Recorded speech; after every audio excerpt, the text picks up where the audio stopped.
Hello दोस्तों, स्वागत है आप सभी का कॉमिक वर्ल्ड 2.0 पर। तो चलिए दोस्तों, शुरू करते हैं अनिल मोहन का नॉवेल पोते बाबा का 6वां भाग। रोशनी भी हो जाएगी, सब जल्दी से भीतर आओ, हमारे पास वक्त कम रह गया है। मोमोजिन की आवाज़ सुनाई दी। फिर सब एक एक करके उस खुले मुंह में भीतर प्रवेश करने लगे। जब सब चले गए तो मोमोजिन ने तर्जनी उंगली से रोशनी उस तरफ भीतर की जहाँ वे सब गए थे। भीतर का नज़ारा रोशन हो उठा। वे सब भीतर भीड़ की तरह खड़े थे। रोशनी के भीतर आते ही उन्हें साफ स्पष्ट दिखा। उन्होंने खुद को कांच की पनडुब्बी जैसी चीज़ में पाया जिसके बाहर समुद्र का पानी मचलता दिखाई दे रहा था। पानी में छोटी बड़ी मछलियाँ भी दिखीं। अंधेरे की वजह से वे समुद्र के पानी को ज़्यादा दूर तक न देख पा रहे थे। पीछे लंबी बेंच जैसी जगह बनी हुई थी। वे सब उस जगह पर बैठते चले गए। फर्श का हिस्सा भी कांच का था, जैसे वो नीचे पानी की सतह पर खड़े हों। नीचे भी दौड़ती मछलियाँ नजर आ रही थीं। ठीक बीचों बीच नीचे की तरफ बड़े से बक्से जैसी चीज़ सटी थी। मोमोजिन भीतर आकर बोला, कैसी जगह लगी है? चेहरे पर मुस्कान थी। ये क्या है? देवराज चौहान बोला। ये कांच की आकृति जथुरा की पनडुब्बी है, मोमोजिन बोला। कांच की पनडुब्बी? महाजन ने अजीब से स्वर में कहा। चिंता मत करो, लोहे से भी मजबूत है, हम लोग आसानी से मंजिल पर पहुंच जाएंगे, मोमोजिन ने कहा। इसका इंजन कहाँ है? मोना चौधरी ने पूछा।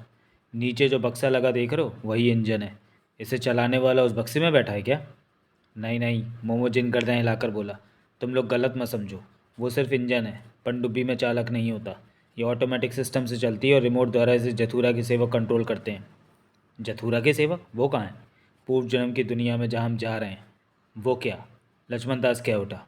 सबकी निगाह उस तरफ उठी। जिस रास्ते से वे भीतर आए थे वो रास्ता बंद हो रहा था। नीचे और ऊपर का हिस्सा आपस में मिल रहा था। कांच की पनडुब्बी का वो पूंछ वाला हिस्सा था जो देखते ही देखते बंद हो गया था। तभी देवराज चौहान बोला, वो हमें देख रहे हैं। कैसे जाना देवा? मोमोजिन ने उसे देखा। उस रास्ते का बंद होना वो तभी बंद हो सकता है जब जथुरा के सेवकों को यकीन हो जाए कि हम भीतर आ चुके हैं। वो हमें देख ही नहीं रहे, सुन भी रहे हैं, मोमोजिन मुस्कुराकर बोला। फिर सपन चड्ढा लक्ष्मण दास से कहा, बोलो। जथुरा महान है, दोनों बेहद शराफत से बोले। मखानी और कमला रानी ने खा जाने वाली निगाहों से लक्ष्मण दास और सपन चड्ढा को देखा। दोनों ने हड़बड़ाकर मुंह फेर लिया। अब तुम दोनों नहीं बचोगे, कमला रानी कड़वे स्वर में कह उठी। तुमने हमें मारा, हमारा काम बिगाड़ा। मोमोजिन, लक्ष्मण दास घबराकर बोला। ये इनकी फिक्र मत करो, मोमोजिन ने मुंह बनाकर कहा। मैं इनसे नहीं डरता। लेकिन हम तो डरते हैं। सपन चड्ढा ने सूखे होंठों पर जीभ फेरी। तुम भी मत डरो, जब तक मैं हूँ पास में तब तक ये दोनों तुम्हें छू भी नहीं सकते। तुम हमारे पास ही रहना। सपन चड्ढा घबराया हुआ था। फिक्र क्यों करते हो, तुम तो हमारे यार हो। हाँ, हम तो तुम्हारे यार हैं। दोनों शराफत से सिर हिलाने लगे। इस मोमोजिन की भी खैर नहीं। एक बार हम जथुरा की ज़मीन पर पहुंच जाएं, फिर मुंह बंद रखो, मोमोजिन तीखे स्वर में बोला, वरना तुम दोनों पछताओगे अगर मुझे गुस्सा आ गया तो। चुप रह मखानी, कमला रानी ने कहा। मोमोजिन को तो बाद में सीधा करेंगे। तभी कांच की पनडुब्बी में कंपन सा हुआ। सब संभल गए। नज़रें पानी की तरफ उठ गईं। वो पनडुब्बी धीरे धीरे पानी में सरकने लगी। मार दियो जथुरा ने तो, बाकेलाल राठौर कह उठा। जथुरा क्या बढ़ियो चीज़ों पेश करो। दिन के उजाले में पनडुब्बी के बाहर समुद्र के भीतरी हिस्से के और भी शानदार दृश्य नजर आएंगे, मोमोजिन बोला। तुम पहले भी ऐसी पनडुब्बी में सफ़र कर चुके हो? मोना चौधरी ने पूछा। कई बार। मेरा तो तुम लोगों की दुनिया में आना जाना लगा ही रहता है, मोमोजिन ने कहा। तो क्या जथुरा के पूर्व जन्म को समुद्र से ही रास्ता जाता है? नगीना ने पूछा। हर तरफ का रास्ता है जथुरा के पास। मैंने हर तरफ का रास्ता तय किया हुआ है। कितनी देर का रास्ता है? कितना वक्त लगेगा? मैं रात पूरी, फिर दिन आएगा तो आधे दिन के बाद हम पूर्व जन्म की जथुरा की धरती पर पहुंच जाएंगे। लंबा रास्ता है।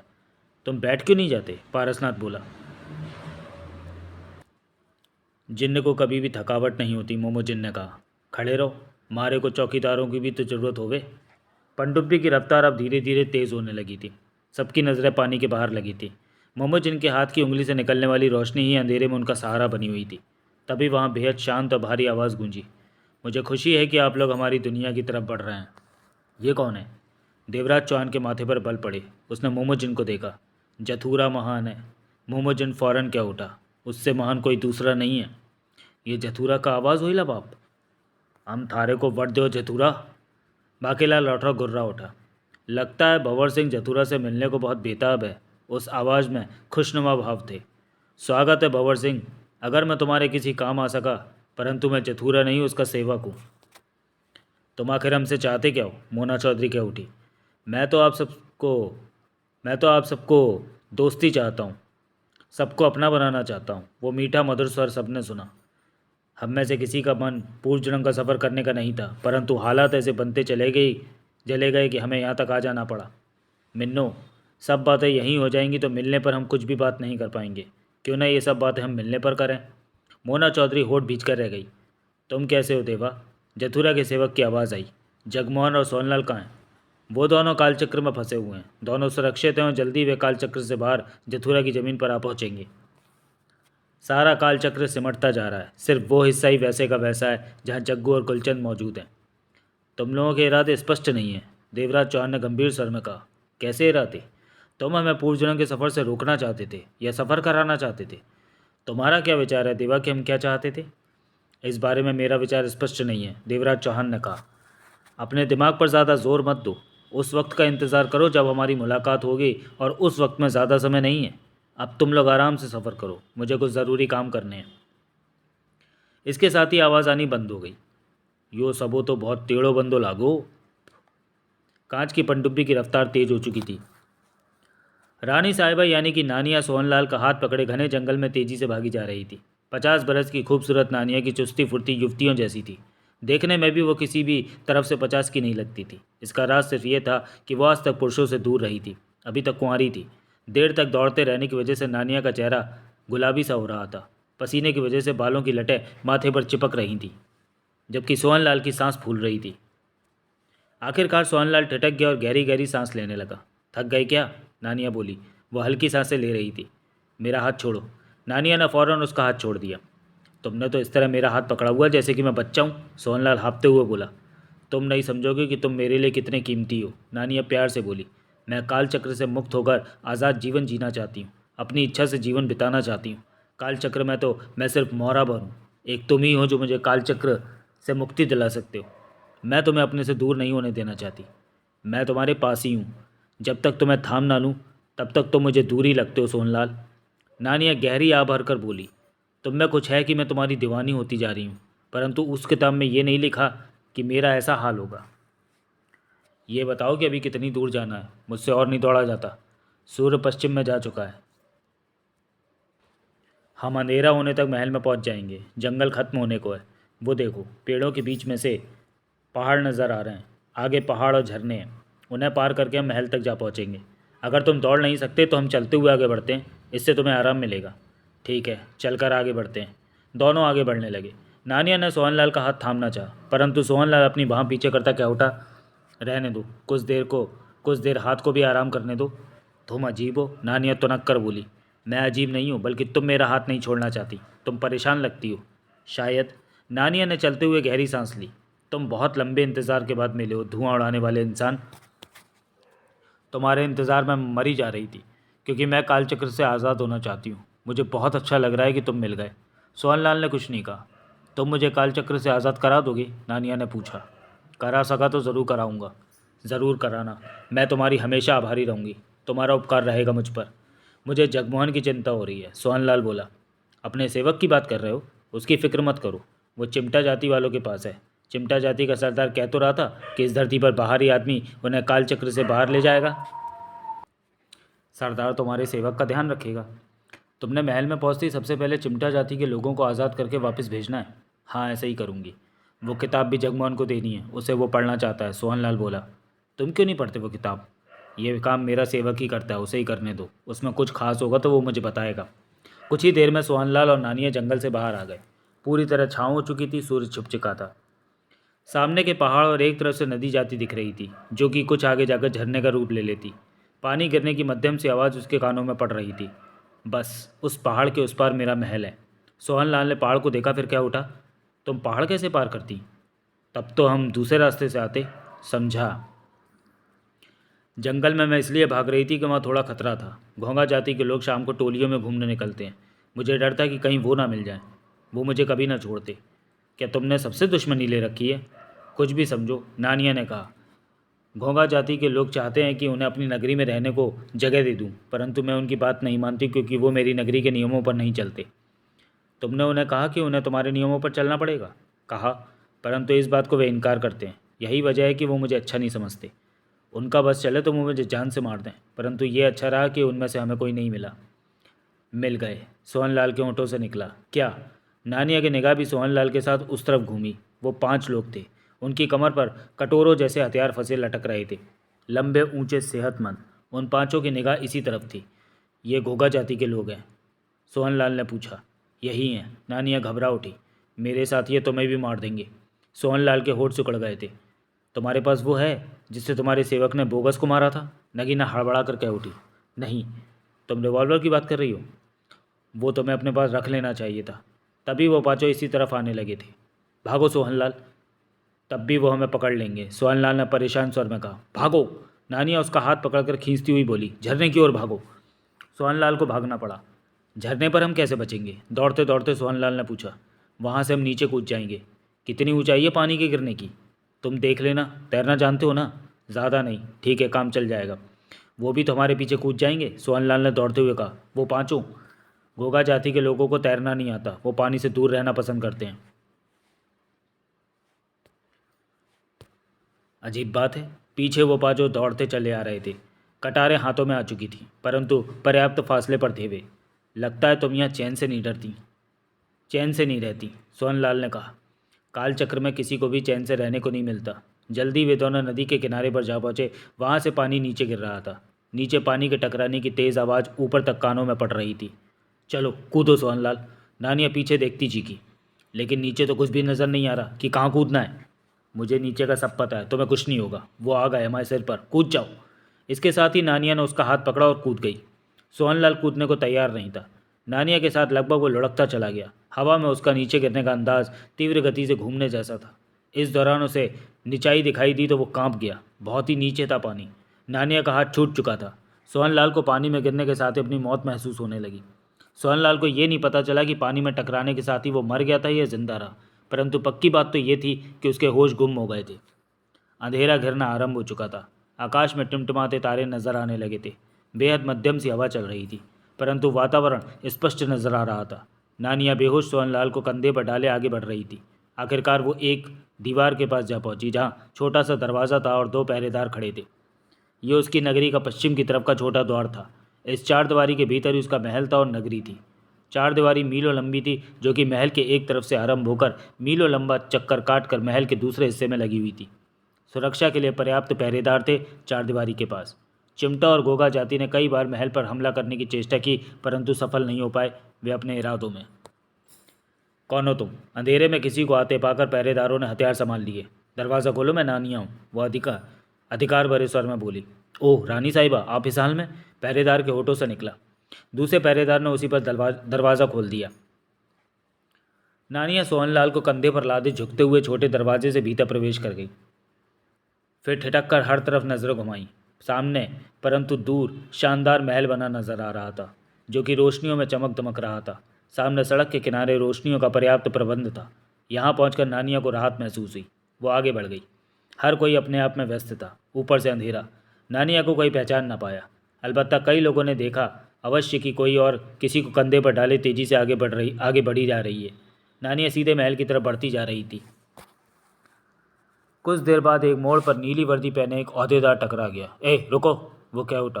तुम कौन हो और इसे कहाँ ले जा रही हो? अपना चेहरा दिखाओ। इधर, रोशनी की तरफ। नानिया ने अपना चेहरा रोशनी की तरफ घुमाया। ओह रानी साहिबा, आप इस हाल में? लाइए इसे मैं कंधे पर उठा लेता हूँ। ज़रूरत नहीं, इसे मैं ले जाऊँगी। कहने के साथ ही नानिया आगे बढ़ती चली गई।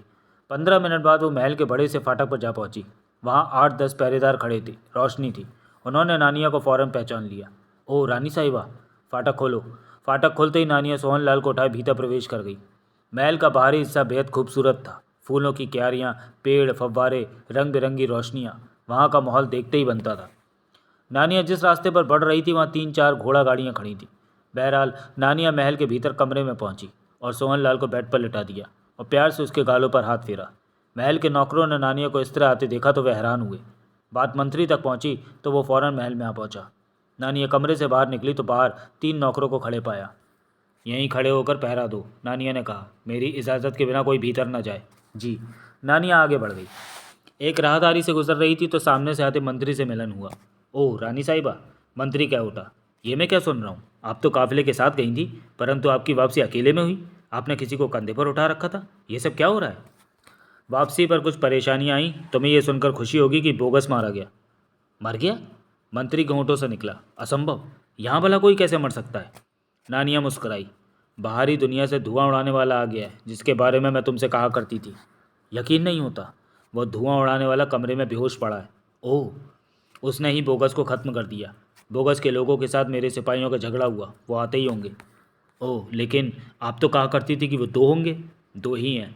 दूसरा इस वक्त चिमटा जाति के लोगों के पास बंधक है। वो चाहते हैं कि हम चिमटा जाति के सब सेवकों को छोड़ दें। उसके साथ मेरी दासी कोमा भी है। नानिया बोल रही थी। दूसरी दासी और कोचवान मेरे साथ ही आ रहे थे, परंतु घोगा जाति के लोगों की वजह से मैंने उन्हें अलग से आने को कह दिया। ज़्यादा लोग एक साथ रहते तो घोगा जाति के लोग हमारी टोप आ लेते। फिर भी एक जगह टकराव हुआ, परंतु हम बच निकले। परंतु ये धुआं उड़ाने वाला बेहोश कैसे हुआ? हमें झरने से नीचे कूदना पड़ा घोगा जाति के लोगों से बचने के लिए। इसी दौरान धुआं उड़ाने वाला बेहोश हो गया। उसका नाम सोहन लाल है। वो अच्छा इंसान है, नानिया ने कहा। उसने कहा कि वो आपको कालचक्र से बाहर निकाल देगा। उसने तो अभी तक नहीं कहा, परंतु वो निकालेगा। किताब में ऐसे ही लिखा है। मंत्री जी, रात ही रात में तुम्हें कई काम करने हैं। चिमटा जाति के लोगों को आज़ाद करके उन्हें उनकी बस्ती में वापस भेजना है। जो हो सोबरा की लिखी जो किताब मेरे पास है, उस किताब को चिमटा जाति के पास मौजूद सोहन लाल के सेवक जगमोहन के पास पहुंचाना है। बेहतर होगा कि ये काम किसी जिम्मेवार आदमी का सौंपा जाए। मैं ऐसे ही करूँगा रानी साहिबा। चिमटा जाति के लोगों को आज़ाद करने के बाद मुझसे मिलिए, मैं आपको किताब दूंगी। जी, मंत्री ने कहा और पलट कर तेज तेज कदमों से वहाँ से चला गया। सोहन लाल के होठों से कराह निकली। धीरे धीरे उसे होश आने लगा। फिर आंखें खोली। सबसे पहले उसे नानिया का चेहरा दिखा, जो उनके ऊपर झुका हुआ था। नानिया, सोहनलाल के होठों से धीमा सा स्वर निकला। तुम ठीक हो मेरे प्यारे सोहनलाल? नानिया ने उसके माथे पर हाथ फेरा। सोहनलाल ने आंखें खोली, कमरे में नज़र दौड़ाई। तुम मेरे महल में हो, नानिया मुस्कुराकर बोली। महल में? मुझे यहाँ कौन लाया? मैं। तुम झरने से कूदने के पश्चात बेहोश हो गए थे। मैंने तुम्हें पानी से बाहर निकाला और कंधे पर लाद कर यहाँ ले आई। ओह, फिर तो तुमने बहुत तकलीफ़ उठाई। तकलीफ़ कैसी? तुम्हारा बोझ ज़्यादा नहीं है, तुम पतले और हल्के हो। सोहनलाल ने नानिया को देखा। तुम मुझे ज़रूर कालचक्र से बाहर निकाल दोगे। पता नहीं, एकाएक सोहनलाल कह उठा। चिमटा जाति के लोगों को फ़ौरन आज़ाद करो। मैंने मंत्री से ऐसा करने को कह दिया है। मंत्री को? हाँ, मैं यहाँ की मालकिन हूँ। तुमने अभी मेरे ठाठ देखे ही कहाँ हैं? नानिया हंसी। सोहनलाल, आज की रात का मुझे बरसों से इंतज़ार था। ये मेरे जीवन की महत्वपूर्ण रात है। क्यों? क्योंकि मैं खुद को तुम्हारे हवाले करने वाली हूँ। आज पहली बार कोई मर्द मेरे कुंवारे जिस्म को छुएगा। 50 की हो गई हूँ मैं, परंतु तुम्हारे इंतज़ार में कुंवारी थी। नानिया मादकता भरे स्वर में कह उठी। ये तुम क्या कह रही हो? क्यों? मैं बहुत थका हुआ हूँ। कोई बात नहीं, तुम कुछ मत करना, सब कुछ मैं ही करूँगी। तुम्हें आनंद आएगा। ये कैसे हो सकता है? सोहनलाल हड़बड़ाया। नहीं हो सकता तो तुम कर लेना। मेरा मतलब है कि मैं ये सब नहीं करना चाहता। सोहनलाल अजीब सी उलझन में था। क्यों? यूं ही। उस किताब में लिखा है, जब तक हम रात को एक साथ नहीं सोएंगे कालचक्र से बाहर जाने का रास्ता नहीं खुलेगा। ये लिखा है? हाँ, तुम्हें मेरे कुंवारेपन को तोड़ना होगा, तभी हम कालचक्र से बाहर निकल पाएंगे। सोहनलाल ने मुंह लटकाकर नानिया को देखा। क्या हुआ? तुम परेशान क्यों हो गए? परेशान नहीं हूँ, हिम्मत इकट्ठी कर रहा हूँ। मेरे साथ रात बिताने के लिए? हाँ, तुम फिक्र मत करो, सब कुछ मैं ही। तुम तो तब करोगी कुछ जब मेरी तरफ से सिग्नल होगा। सिग्नल ही नहीं होगा तो? सिग्नल क्या होता है? नानिया ने पूछा। नहीं जानती? नहीं, वही तो सब कुछ होता है औरत मर्द के बीच। सिग्नल नहीं दिखेगा तो गाड़ी कैसे निकलेगी? मैं अभी भी नहीं समझी। रात को समझाऊंगा सिग्नल के बारे में। ठीक है। नानिया के चेहरे पर खुशी दिखी। अब चलो गुलाब जल में स्नान करेंगे। गुलाब जल? सोहनलाल गहरी सांस लेकर कह उठा। उसके बाद नशा करेंगे, बंद कमरे में कपड़े उतार कर। तुम तो सिग्नल का बुरा हाल कर दोगी। ये सिग्नल क्या? बताऊंगा। सोहनलाल बेड से नीचे उतरा। बता गुलाब जल किधर है? शायद उससे कुछ हिम्मत बंधे। चिमटा जाति का सरदार जगमोहन को अपनी बस्ती में ले गया। साथ में बस्ती के बाकी लोग भी थे। जंगल में बनी झोपड़ियों की साधारण सी बस्ती थी। बस्ती में औरतें और बच्चे भी थे। शाम के सूर्य की तीव्र पीली रोशनी पेड़ों से छनकर तीखी होकर वहाँ तक आ रही थी। एक बड़े से झोपड़े में सरदार जगमोहन को ले गया। कोमा साथ में थी, बाकी सब लोग बाहर ही रह गए थे। बैठो, सरदार बोला। नशा करोगे? मैं नशा नहीं करता। लकड़ी की कुर्सी पर बैठता जगमोहन बोला। आराम कर लो, खाना पीना चाहो तो बता दो। कॉफ़ी मिलेगी? जगमोहन ने पूछा। कॉफ़ी? वो क्या होती है? रहने दो, तुम नहीं समझोगे। मुझे आराम की ज़रूरत नहीं है। क्या तुम मुझे वो रास्ता दिखाओगे कालचक्र से बाहर निकलने का? हाँ, जिसके बारे में तुम कह रहे थे कि तुम कालचक्र से बाहर निकलने का रास्ता जानते हो। क्यों नहीं, तुम चलो मेरे साथ। तभी कोमा कह उठी, इतनी जल्दी भी क्या है, तुम थोड़ा आराम कर लो, मैं भी तुम्हारे साथ आराम। तुम जैसा आराम करना चाहती हो वैसा आराम करने की मुझे आदत नहीं है। जगमोहन कह उठा। वैसा आराम तो सब मर्द करते हैं। सब नहीं करते। जो नहीं करते वो मर्द नहीं होते। तुम्हारा मतलब है कि मैं मर्द नहीं हूँ? जगमोहन तेज सर में क्या उठा। मैंने कब कहा? अभी कहा, सरदार से पूछ लो। सरदार मुस्कुरा रहा था। तुम नाराज़ क्यों होते हो? मैं क्या तुमसे मजाक भी नहीं कर सकती? कोमा मुंह फुलाकर बोली। जगमोहन ने गहरी सांस लेकर मुंह घुमा लिया। अगर तुम्हें किसी मर्द की ज़रूरत है तो मैं अभी मर्द को बुला देता हूँ, सरदार बोला। मर्दों की कमी नहीं है मुझे, मैं तो जग्गू के साथ ही प्यार करना चाहती थी। इसका अभी मन नहीं लगता। कोई बात नहीं, मैं इंतज़ार कर लूँगी। ये तो अच्छी बात है, सरदार ने कहा। फिर जगमोहन से बोला, चलो मैं तुम्हें रास्ता दिखाऊं। जगमोहन उठ खड़ा हुआ। मैं भी साथ चलूँगी, कोमा कह उठी। वे तीनों झोपड़े से बाहर निकले। सरदार ने 10 लोग साथ लिए और चल पड़े। जंगली रास्ता था। तुमने इन लोगों को साथ क्यों लिया? जगमोहन ने पूछा। तुम्हारे लिए, ताकि तुम भागने का प्रयत्न ना करो। मैं क्यों भागूंगा? आखिर हो तो तुम मेरे कैदी ही। जब तक रानी साहिबा चिमटा जाति के लोगों को नहीं छोड़ती तब तक तुम मेरे पास रहोगे। वो छोड़ देगी, उसके बाद मैं चला जाऊंगा। मैं तुम्हें नहीं जाने दूंगा, सरदार बोला। बातों के दौरान वो सब तेज़ी से आगे बढ़े जा रहे थे। क्यों? क्योंकि तुम मुझे कालचक्र से बाहर निकालोगे। सोबरा ने कालचक्र में फंसाते वक्त मुझे बताया था कि तुम आओगे तो मुझे इस कालचक्र से मुक्ति मिलेगी। क्या तुम मुझे आज़ाद कराओगे?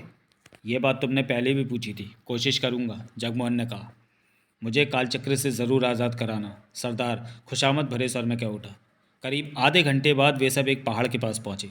नीचे से पहाड़ खोखला था। रास्ता भीतर को जा रहा था। सूर्य ने अब पश्चिम में छिपना आरंभ कर दिया था। 4 लोग मशालें जलाकर साथ साथ आओ, सरदार बोला। बाकी सब यहीं खड़े रहो। ऐसा ही किया गया। जलती मशालें थामे 4 लोग भीतर प्रवेश कर गए। सरदार, जगमोहन और कोमा साथ में थे। शुरू में रास्ता चौड़ा था, फिर धीरे धीरे रास्ता तंग होने लगा। घुटन बढ़ने लगी। 3 मशालें बंद कर दो, जगमोहन बोला। मशालों का धुआं सांस लेने में परेशानी पैदा कर रहा। फौरन 3 मशालें बुझा दी गईं। अब वे एक मशाल की रोशनी में आगे बढ़ रहे थे, जो कि सबसे आगे के आदमी ने थाम रखी थी।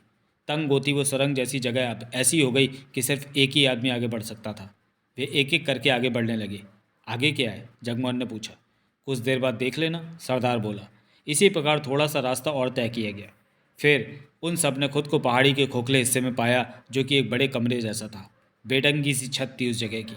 दीवारें पहाड़ की थी। फर्श दीवारों की अपेक्षा समतल था, परंतु ऊबड़ खाबड़ था। उसी पहाड़ी दीवार पर एक तरफ किसी खेल जैसा बोर्ड लगा हुआ था। उस पर गोटियां लटक रही थी हवा में। जगमोहन ने सब तरफ नज़रें घुमाई। अजीब सी जगह थी ये। समझ में नहीं आया कुछ तो उसने सरदार को देखा। यहाँ रास्ता किधर है? सोबरा ने मुझे बताया था कि जब बाहरी आदमी यहाँ आएगा तो वह इन लटकती गोटियों को ठीक नंबरों पर लगा देगा, जिससे कि यहाँ की एक तरफ की दीवार सरक जाएगी और बाहर निकलने का रास्ता बन जाएगा। तुमने गोटियों को ठीक से खानों में लगाने की चेष्टा की होगी, जगमोहन ने पूछा। मैं तो कब से कर रहा हूँ कोशिश, परंतु कभी सफल नहीं हो सका। जगमोहन उन गोटियों के पास जा पहुंचा। धागे में बंधी वो हवा में लटक रही थी। दीवार पर जो खेल जैसा बोर्ड लगा था, वहाँ हर खाने में एक छेद था, गोटी के साइज़ का। गोटियों को पकड़कर उन छेदों में फिट करना था। सरदार पास आ गया। सिर्फ एक ही बात परेशान करती है, सरदार बोला। क्या? एक गोटी कम है, एक छेद हमेशा खाली रह जाता है, सरदार ने बताया। तो वहाँ पर गोटी के साइज़ का कोई पत्थर रख दो, जगमोहन बोला। कर चुका हूँ ऐसा, परंतु कोई फ़ायदा नहीं हुआ। मैं देखता हूँ, कहने के साथ ही जगमोहन गोटियों को उस खेल जैसे बोर्ड पर लगाने लगा। बाकी सब भी पास आ गए थे। सब गोटियों को खाने में फिट किया गया, परंतु एक खाना खाली रह गया। उसमें फंसाने को कोई गोटी नहीं बची थी। जगमोहन ने गोटी के साइज़ का पत्थर ढूंढा और उस खाली जगह में फिट कर दिया, परंतु जवाब में कुछ भी नहीं हुआ। जगमोहन ने गोटियों को निकाला और उन्हें पुनः फिट करने लगा। ये सब करते करते मेरी ज़िंदगी बीत गई, सरदार बोला। अब तो तंग आ गया हूँ इस काम से। लेकिन जगमोहन लगा रहा अपने काम में। 1 घंटे में उसने कई बार गोटियाँ अलग अलग खानों में फिट की और खाली बचे पकाने में पत्थर फंसाया, लेकिन नतीजा ज़ीरो ही रहा। मशाल धीमी पड़ने लगी। हमें चलना चाहिए, सरदार बोला। मैं तुम्हें कल फिर यहाँ ले आऊँगा। अगर तुम्हें सोबरा ने कहा कि भारी आदमी ये सब करके रास्ता बनाएगा, तो अब तक रास्ता बन जाना चाहिए था, जगमोहन ने कहा। हो सकता है तुमने सोबरा की बात गलत सुनी हो, उसका मतलब कुछ और हो। मैंने ठीक सुना था, सरदार बोला। सोबरा ने यह बात मुझे 3 बार बताई थी। तब तुमने सोबरा से नहीं पूछा कि एक गोटी क्यों कम है, क्यों एक खाना ज़्यादा है? कैसे पूछता? उस वक्त मुझे नहीं पता था कि एक गोटी कम है, सरदार ने बताया। चलो वापस चलते हैं, जगमोहन ने गंभीर स्वर में कहा। सब वापस चल पड़े। रास्ते में नदी आई तो जगमोहन ने नहाना पसंद किया। कपड़े उतार कर वो नदी में उतर गया। सरदार और उसके साथी बाहर खड़े रहे। अंधेरे का मौका देखकर कोमा कपड़े उतारकर नदी में उतर गई। जगमोहन के पास पहुंची कोमा। तुम? उसे देखते ही जगमोहन बोला, तुम क्यों आ गई? तुम्हारे कपड़े भीग जाएंगे। उतार आई हूँ उन्हें। कपड़ों को? जगमोहन सक पकाया। हाँ। जगमोहन ने उसी पल पलट कर किनारे की तरफ बढ़ना चाहा।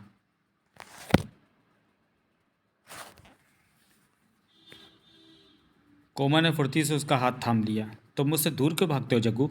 हाथ छोड़ो, मैं नहीं भागता। जगमोहन ने अपना हाथ छुड़ाया। मैं तुम्हारा हाथ पकड़ लूंगी तो क्या हो जाएगा? तुम्हारा नुकसान होगा? नहीं। तो मुझे हाथ पकड़ने दो। कोमा ने फौरन उसका हाथ थाम लिया। वो कुछ करीब आई। क्या तुम कुंवारे हो? कुंवारा? हाँ। मैंने शादी नहीं की। वो कुंवारा नहीं, दूसरा कुंवारा। क्या कभी लड़कों को नहीं छुआ? लड़की को नहीं छुआ? छुआ है, जगमोहन फंसे स्वर में कह उठा। तो फिर मुझे क्यों नहीं छूते?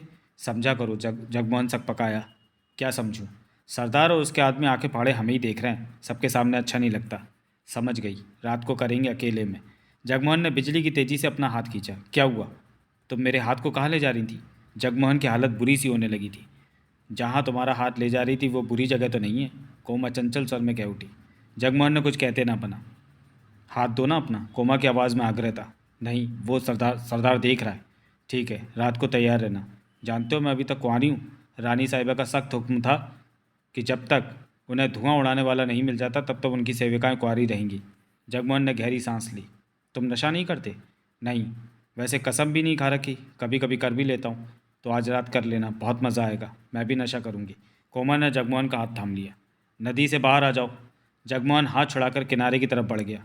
ज़्यादा नहाना भी अच्छा नहीं होता। साली पीछे ही पड़ गई है, बार बार हाथ पकड़कर वहाँ। वह धुआं उड़ाने वाला तो रानी साहिबा के साथ मज़ा कर रहा होगा। पीछे कोमा कह उठी। करने दो उन्हें, तेरे को क्यों खुरक उठ रहा है? जगमोहन नदी से बाहर आकर कपड़े पहनने लगा। होगी नहीं क्या? कोमा हंस पड़ी। रात को बताऊंगी। खामा खा की मुसीबत। जगमोहन बड़बड़ा उठा। रात का खाना खाने के बाद वे सब अपने अपने झोपड़ों में नींद लेने के लिए जाने लगी। परंतु तब कोमा परेशान हो गई जब उसने देखा कि जगमोहन को जिस झोपड़े में सुलाया गया है वहाँ दो आदमी पहरे के लिए मौजूद हैं, जबकि कोमा एकांत चाहती थी। उसकी हालत पर जगमोहन मुस्कुराया। तुम तो यही चाहते थे ना? कोमा ने नाराज़गी से कहा। मैंने तो नहीं कहा सरदार से कि ये सब इंतज़ाम किए जाएं। जगमोहन हंसा। मैं भी सरदार से बात करती, तभी सरदार कमरे में आ पहुंचा। तुम्हें यहाँ कोई तकलीफ़ तो नहीं जग्गू? सरदार ने पूछा। मुझे है, कोमा कह उठी। तुम इन दोनों को पहरे पर से हटा लो, हमें एकांत चाहिए। ये नहीं हो सकता। मुझे जग्गू की रखवाली करनी है कि कहीं ये भाग ना जाए। रानी साहिबा के यहाँ मेरी जाति के जो कैदी लोग हैं उन्हें मैं वापस पाना चाहता हूँ। जग्गू भाग गया तो मुझे मेरे लोग नहीं मिलेंगे। तुम इन पहरेदारों को झोपड़े के बाहर खड़ा कर दो, कोमा बोली। ये नहीं हो सकता, सरदार ने कहा और वहाँ से चला गया। कोमा चिढ़ कर रह गई। अब तुम एक ही काम कर सकती हो, जगमोहन ने शरारत भरे स्वर में कहा। क्या? मेरे पाँव दबाओ। नहीं दबाती, कोमा ने नाराज़गी से कहा। तुम सरदार से कहते तो वो मान जाता, परंतु तुमने ज़रा भी कोशिश नहीं की। तुम कोशिश करती हो। रात को रात का जाने कौन सा पहर था। कानों में शोर पड़ा तो जगमोहन की आंख खुल गई। उसने नज़र घुमाई तो सामने की चारपाई पर कोमा को गुड़मुड़ नींद में पाया। सरदार के दोनों पहरेदार सतर्कता से पहरा दे रहे थे। एक तरफ मशाल जल रही थी। क्या हो रहा है बाहर? जगमोहन ने कहा। हमें नहीं मालूम, पहरेदार ने कहा। मालूम करो, हमारा काम तुम पर नज़र रखना है, हम यहाँ से हट नहीं सकते, पहरेदार ने जवाब दिया। जगमोहन उठ बैठा। तभी एक व्यक्ति ने भीतर प्रवेश करके कहा, रानी साहिबा ने हमारी जाति के लोगों को आज़ाद कर दिया है, वे आ पहुँचे। खबर देकर वो चला गया। अब तक कोमा की आँख खुल चुकी थी। वो खुशी से बोली, ये तो अच्छी बात है, सरदार अब इन दोनों को पहरे से हटा लेगा। तुम नींद में भी इसी बात के सपने ले रही थी? तुम मेरे साथ सोने में चिढ़ते क्यों? कोमा ने मुंह फुलाया। मैं कहाँ चिढ़ता हूँ, परंतु इस बात की तरफ ज़्यादा सोचना भी ठीक नहीं होता। ज़्यादा सोचना? तुम समझते क्यों नहीं कि मैं कुंवारी हूँ? एक बार तुम्हें पालूंगी तो चैन मिल जाएगा।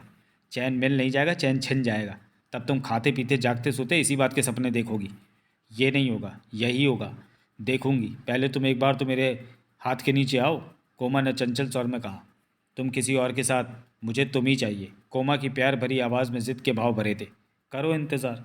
अब कोई इंतज़ार नहीं है, सरदार अभी इन दोनों को यहाँ से हटा लेगा, उसके बाद तो। तभी सरदार ने झोपड़े में प्रवेश किया। साथ में नीली वर्दी पहने एक और व्यक्ति था, जिसने कपड़े में बंधा कुछ उठा रखा था। जगमोहन उसे देखते ही बोला, तुम्हारे सब आदमी नानिया ने छोड़ दिए? हाँ वो। तो अब इन पहरेदारों को यहाँ से हटा लो, कोमा कह उठी। तुमने ही कहा था कि अभी मुझे जग्गू की ज़रूरत है। सरदार बोला। क्या मतलब? यह हमें कालचक्र से बाहर निकालेगा। अगर यह भाग गया तो फिर हमें कौन यहाँ से बाहर निकालेगा? तुम अपनी बात से फिर रहे हो, कोमा ने तीखे स्वर में कहा। तुम जग्गू को पाने के लिए बल क्यों खा रही हो? कोई और मर्द ले लो, बढ़िया मर्द दूंगा। नहीं, मुझे जग्गू ही चाहिए, कोमा ने सिर हिलाकर कहा। ऐसा है तो ये बात मुझे जग्गू ने एक बार भी नहीं कही।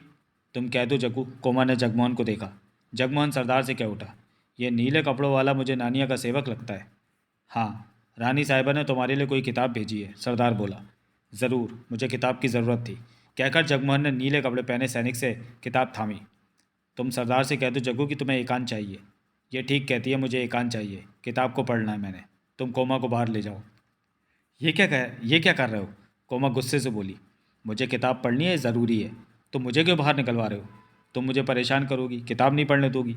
नहीं करती परेशान, मुझे कम से कम अपने पास तो रहने दो, कोमा ने नाराज़गी से कहा। पता नहीं कैसे मर्द हो जो एक कुंवारी से दूर भाग रहे हो। दूसरा होता तो अब तक जाने क्या से क्या हो गया होता। जवाब में जगमोहन मुस्कुरा कर रह गया। अगले दिन की सुबह नानिया के लिए बहुत खुशगवार थी। उसका एक एक अंग हिला सा हुआ था। रात उसने ज़िंदगी के नए स्वाद का मज़ा चखा था। 50 साल की उम्र में इस नए स्वाद का मज़ा चखना उसके लिए बहुत बड़ा अनुभव था। सोहनलाल ने अपनी तरफ से कोई कसर न छोड़ी थी। रात भर मस्ती में कराती रही थी नानिया। कई बार तो उसके होठों से निकलने वाली आवाज़ में ऐसे भाव थे कि जैसे कोई उसका गला काट रहा हो। ये सब एक बार नहीं 5 बार चला। सोहनलाल ने तो एक बार के बाद ही बस कर दी थी, परंतु नानिया को चैन कहाँ था। वो तो जैसे 50 साल की कमी को एक ही रात में पूरा कर लेना चाहती थी। आधी रात के बाद जाकर ही वो सो पाए थे। तब शायद रात के 3 बज रहे थे। अगले दिन जब नानिया की आंख खुली तो चेहरे पर बच्चों जैसी मासूम मुस्कान थी, जैसे उसे पसंदीदा चीज़ मिल रही हो। बीती रात का जागता सपना उसकी आंखों के सामने घूमने लगता कि रात क्या क्या कैसे हुआ। आज नानिया को दुनिया की रंगीन तस्वीर कुछ अलग ही नजर आ रही थी। नानिया के शरीर पर गाउन जैसा एक ही कपड़ा था। वो आगे बढ़ी और खिड़की खोलकर बाहर देखने लगी। नगरी में तो कब की जाग हो गई थी। हर कोई अपने काम में व्यस्त दिखा। सिपाही नीली वर्दियों में अपने कामों में लगे दिखाई दिए। नानिया आंखों में रात की मस्ती समेटे देर तक बाहर देखती रही। तभी नानिया पल भर के लिए चौंकी। पीछे से सोहन लाल ने आकर उसकी कमर के गिर्द बाहर डाल दी। शरारती हो तुम, नानिया बिना पलटे मीठे स्वर में कह उठी। तुमसे कम, सोहनलाल के स्वर में मस्ती थी। रात तुमने क्या किया? मैंने तो कुछ नहीं किया, जो किया तुमने किया। मैंने तो एक बार किया, लेकिन तुमने 4 बार। तभी नानिया उसकी बाहों के घेरे में फंसी घूम गई। दोनों की नज़रें मिली। नानिया ने सोहनलाल के होंठों को चूमा। मेरे लिए ये सब नया है। नया? वो देखो चादर का हाल। खून के 2-3 धब्बे हैं वहाँ। तुम्हें इसी से समझना चाहिए कि रात जो हुआ मेरे साथ पहली बार हुआ। सोहनलाल मुस्कुरा पड़ा। मैं भाग्यशाली निकला जो तुम मुझे मिली, सोहनलाल ने कहा। शायद, लेकिन मैं तो कब से तुम्हारा इंतज़ार कर रही थी, 50 बरस से। अब मैं आ गया हूँ नानिया। तुम चले जाओगे, तुम्हें काल चक्र से बाहर निकालूंगा। सोहनलाल ने उसका गाल थपथपाया। उसके बाद चले जाओगे। सोहनलाल ने नानिया को गहरी निगाहों से देखा। नानिया की आंखों में पानी चमकता दिखाई दिया। तुम मत जाना सोहनलाल। नानिया का स्वर भीग गया। जाना तो मुझे है ही, यहाँ रुक नहीं सकता। मैं तुम्हारे बिना कैसे रह पाऊंगी? हर वक्त तुम मुझे याद आओगे। आंसू गालों पर आ लुढ़के। सोहनलाल ने उंगली उंगली से उसके गालों पर आ पहुँचे आंसुओं को साफ किया।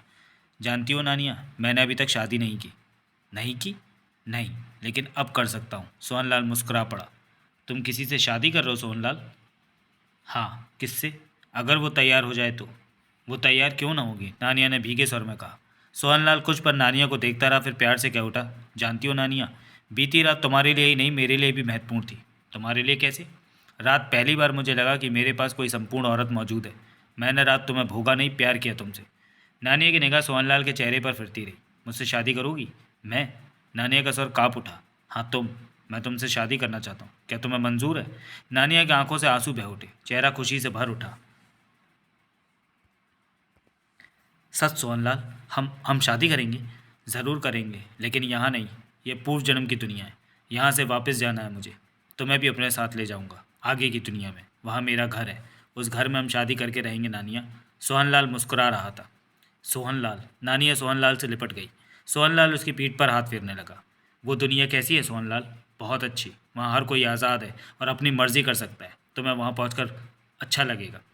चलो, हम आज ही उस दुनिया में चल देते हैं, नानिया बोली। सोहनलाल ने नानिया को अपने से अलग किया और कह उठा। यह आसान नहीं। क्यों? मेरे साथ रहोगी तो धीरे धीरे समझ जाओगी। सब कुछ अभी जानने की चेष्टा मत करो। ओह, लेकिन तुम कालचक्र में कैसे आ फंसे? नानिया ने पूछा। जथुरा की वजह से। सोहनलाल ने गंभीर स्वर में कहा, जथुरा नहीं चाहता था कि हम पूर्व जन्म में पहुँचे। हम कौन? बहुत सारे लोग हैं, धीरे धीरे तुम उनके बारे में जान जाओगी। जिसे तुम मेरा सेवक कहती हो वो मेरा दोस्त है। हम दोनों काल चक्र में फंस चुके हैं तो बाकी लोग भी सुरक्षित ना होंगे, उनके सामने भी समस्याएं आ रही होंगी। एक बात बताओ नानिया, क्या काल चक्र से बाहर कैसे निकला जा सकता है अगर मैं अपनी दुनिया में जाना चाहूँ तो? शायद ये बहुत कठिन काम है, नानिया गंभीर उठी। क्यों? ये काल चक्र का भीतरी हिस्सा है जहाँ हम मौजूद हैं। काल चक्र की ऊपरी परत मौजूद होती तो शायद बाहर निकलने की चेष्टा की जा सकती थी, परंतु यहाँ से बाहर नहीं निकला जा सकता। कल चिमटा जाति का सरदार कह रहा था कि वो एक रास्ते को जानता है, वो बाहर जाता है। अगर उसकी बात सच है तो कम से कम वो रास्ता तुम्हारी दुनिया में नहीं जाता होगा। मेरे ख्याल में ऐसा कोई रास्ता है तो वो जथुरा की ज़मीन पर जाकर ही खुलेगा, नानिया ने कहा। जथुरा की ज़मीन? हाँ, क्योंकि ये कालचक्र जथुरा का है इस वक्त। पहले कभी सोबरा का हुआ करता था। सोबरा ने जथुरा को तबाह करने के लिए कालचक्र उस पर फेंका कि सतर्क, जथुरा ने कालचक्र को अपने काबू में कर लिया। अभी यह कालचक्र जथुरा के इशारों पर ही काम करता है। ऐसी स्थिति में कोई कालचक्र से बाहर निकलेगा तो वो अवश्य जथुरा की ज़मीन पर ही पहुंचेगा। जथुरा भला क्यों चाहेगा कि उसके कालचक्र से बाहर निकलने वाला इंसान किसी और ज़मीन पर पहुंचे? ये कालचक्र है क्या? सोनलाल ने पूछा। कालचक्र के बारे में मैं ज़्यादा नहीं जानती, परंतु ये पता है कि कालचक्र मुसीबतों का बीड़ा है। जिसे कालचक्र घेर ले तो उसका बच पाना आसान नहीं रहता। सारी ज़िंदगी कालचक्र से आई मुसीबतों से मुकाबला करता है। नानिया ने गहरी सांस ली। मैं तो कहूँगी कि कोई दुश्मन भी कालचक्र की छाया में ना आए। सोहनलाल गंभीर सा सोचने लगा। तुम कहाँ खो गए? सोच रहा हूँ कि हम कालचक्र से कैसे निकलेंगे। मुझे विश्वास है कि हम निकल जाएंगे। कैसे?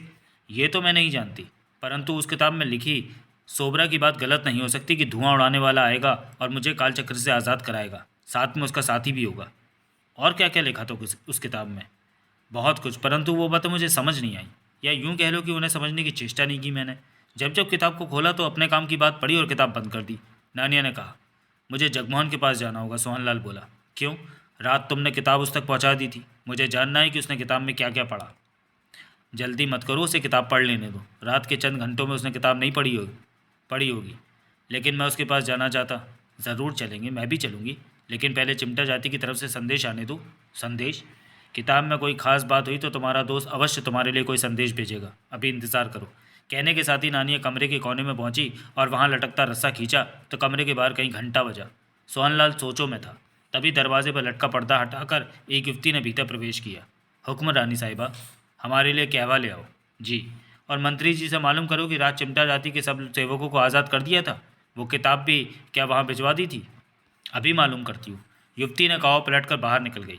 नानिया ने मुस्कुराकर सोहनलाल से कहा, हम आज के दिन की शुरुआत गुलाब जल से नहाने से शुरू करेंगे, उसके बाद कुछ खाएंगे, उसके बाद तुम्हें नगरी दिखाने ले चलूँगी।